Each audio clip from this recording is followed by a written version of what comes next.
Imagine a single remark, tossed into the air of a crowded ballroom, sparking a legal battle worth a staggering $100 million. No fanfare, no podium lined with cameras, no reporters scribbling notes. Just a few words spoken into a microphone that ignited one of the most explosive political clashes of our time. Now picture this. Not only was the speaker a former commander-in-chief of the United States, but the man who struck back was also a former president.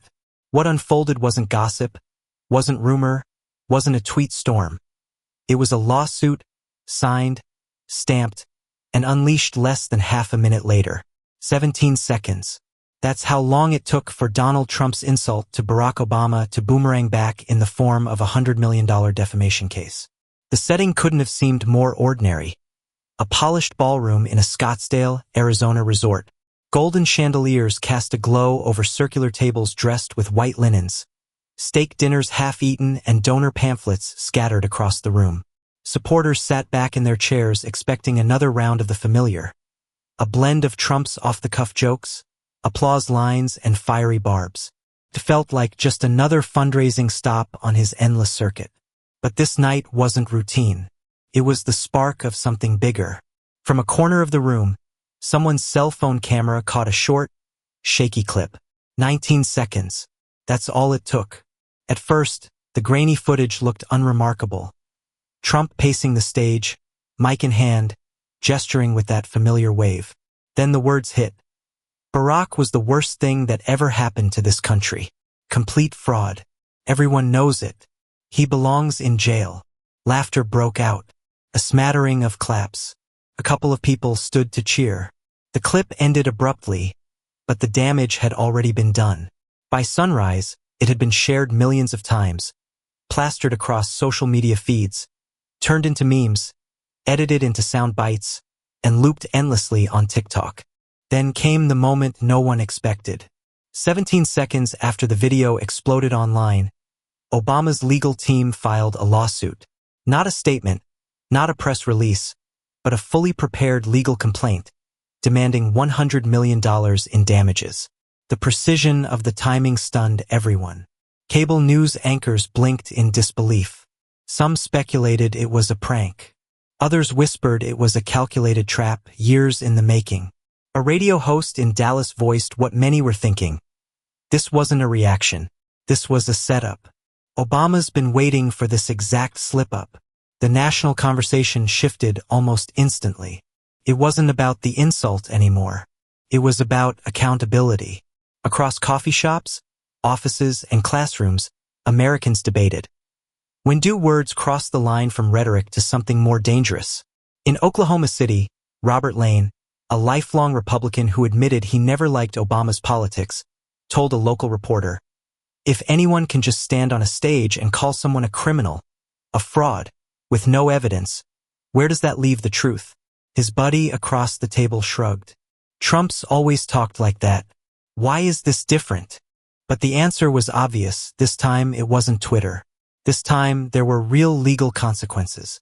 And what shocked people most wasn't just the lawsuit itself, but how ready Obama's team had been. Analysts discovered the filing wasn't drafted overnight. It had been sitting, finalized, waiting. The moment Trump crossed a particular line, they were prepared to act. A law student in Phoenix, Elena Marquez, put it bluntly, they knew he couldn't resist. The second he did, they had the paperwork ready to go. This isn't about money. It's about showing lies come with a price. For years, Trump and Obama had circled one another, each casting shadows in American politics, their rivalry simmering even after they left office. They clashed over legacy, over policy, over truth itself. But this moment felt sharper than anything before. It wasn't rhetorical jousting anymore. It was legal. It was targeted. It was immediate. Reporters soon uncovered that the lawsuit had been polished weeks before the Scottsdale fundraiser. The complaint, titled Barack Obama versus Donald J. Trump, demanded damages of $100 million for defamation. It wasn't hyperbole. It wasn't campaign bluster. It was a legal weapon honed with precision. Even for Trump, a man used to big numbers and bigger headlines, this one hit like a hammer. He hadn't just insulted Obama. He had accused him of being a criminal, a fraud on camera. And this time, someone had decided enough was enough. One former federal prosecutor told MSNBC viewers, "This isn't reactionary. This is surgical." They were prepared.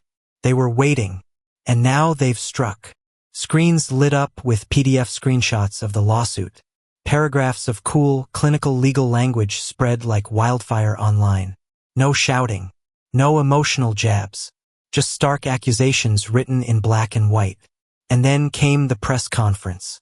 Outside the federal courthouse in Chicago, Obama's lead attorney, Michael Reynolds, stood in a navy suit before a forest of microphones.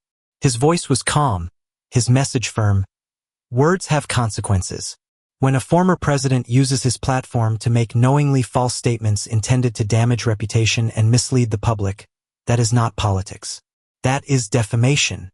We filed this suit to hold Mr. Trump accountable for his lies. And we will see this case through.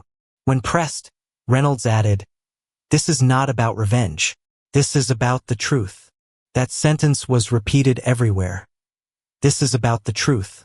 Legal experts explained why the case carried weight. Calling someone a fraud who belongs in jail isn't vague opinion. It's an explicit claim of criminality. Without evidence, it crosses into the territory of defamation. And Obama's team was determined to make that distinction clear.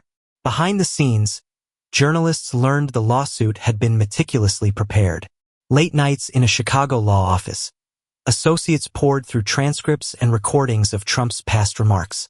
Carla Jimenez, a junior associate, noticed the repetition. Trump had called Obama a fraud countless times before. Reynolds saw the opportunity. One day, he'll hand us the exact moment. Then we strike. And Scottsdale was that moment. When Trump leaned into the mic, they made the call. File it now. Meanwhile, Trump's camp scrambled. Advisors huddled in a hotel suite. Trump stormed across the room, scoffing. $100 million? No judge will take this seriously. Obama's desperate. His lawyer pushed back. It's real. It's filed. This isn't about free speech. If it's provably false, it's defamation. But Trump waved her off, insisting supporters would rally. Still, the sense of panic was undeniable. Even conservative commentators admitted. This was different. This was court. At a rally days later, Trump lashed out. Barack Obama thinks he can silence me with lawsuits. He's not going to stop me. We're not backing down. The crowd roared, but even they could feel the tone had shifted. This wasn't just about politics anymore. It was about consequences. Then, weeks later, Obama himself finally spoke. At a literacy event in Chicago, he stood before a packed auditorium. With a smile, he began lightly joking about books and stories. But soon his tone hardened. In this country, we debate. We disagree. That's democracy. But disagreement is not dishonesty. And it's not defamation. When someone calls me a criminal with no proof, what they're really saying is that truth doesn't matter. And I cannot accept that. He closed with 5 words that became headlines. I believe the truth will win. Court proceedings moved forward. Trump's lawyers tried to dismiss the case. Obama's team countered. The judge ruled the claim had enough merit to proceed. Then came a bombshell leak. A memo from Trump's own attorneys warning him that if the lawsuit advanced, years of reckless statements could be introduced as evidence. Donors began wavering. Fundraisers were canceled. The risk wasn't just legal, it was financial. Public opinion began to shift. Independent voters, many of whom didn't love Obama, found themselves siding with him on principle. Even some Republicans admitted privately that this lawsuit felt different, more serious. By winter, classrooms were dissecting it, churches were quoting it in sermons, families were debating it over dinner. The clash between 2 presidents had grown into something larger. A national referendum on whether truth still holds value in public life. One cold evening outside the Chicago courthouse, a man stopped Obama, shaking his hand. "Thank you," he said, "for reminding us that words still matter." Obama smiled softly. "They always have. We just forget sometimes." And so the story continues, not just about Trump versus Obama, but about whether accountability has a place in a world drowning in noise. whether truth, in the end, still matters.